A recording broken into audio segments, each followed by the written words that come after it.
Nagsilbi umanong daluyan ng flood control kickbacks ang kumpanya ng anak ni former DPWH Secretary Manuel Bonoan. Ito ang lumalabas sa investigasyon ng Anti-Money Laundering Council.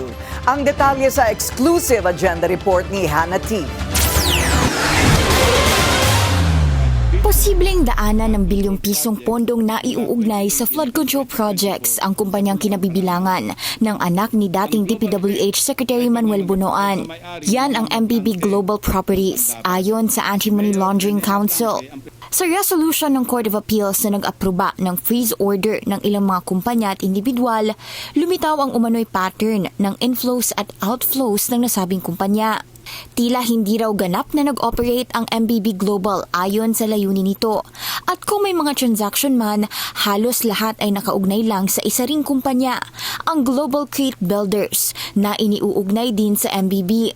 Ang MBB ay dinerive umano sa mga apelidong Maglangke, Bernardo at Bonoan, ayon sa paunang paglalantad na rin ni Senate President Pro Tempore Ping Lacson.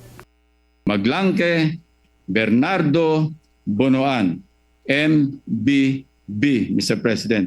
Kayo na po ang mag-connect ng dots. Treasurer ng kumpanya si Fatima Bonoan de la Cruz, ang anak ni dating DPWH Secretary Manuel Bonoan.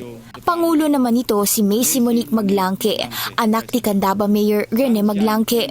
Kasama rin sa MBB si Sunshine Bernardo, na anak ni retired Undersecretary Roberto Bernardo, ayon kay Lacson.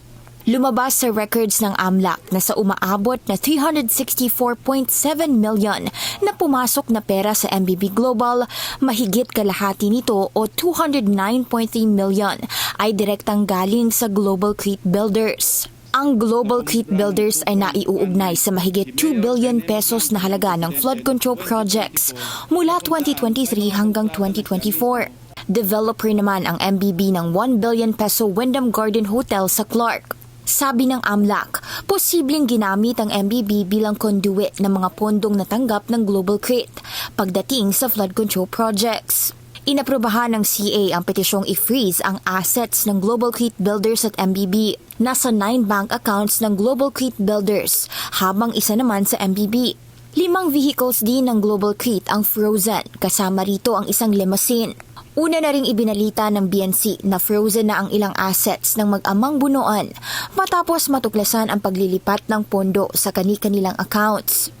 Isa riyan ay ang naitala ng AMLAC na transfer ni Bonoan sa kanyang anak na si Fatima noong November 11, 2025, ang parehong araw na lumipad si Bonoan pa US para umano sa medical procedure ng kanyang asawa ayon sa mga report. Bumitiw sa pwesto si Bonoan sa gitna ng flood control scandal, pero nagbalik Pilipinas din nitong Enero at lumitaw sa flood control scandal investigation. Sa ngayon, wala pang reaksyon ang Bonoan camp sa freeze order. Una nang sinabi ng umano'y bata niyang si Bernardo na maski mismo si Bonoan ay may share sa kickback ng mga proyekto. Para sa agenda, Hannah T., Bilyonaryo News Channel.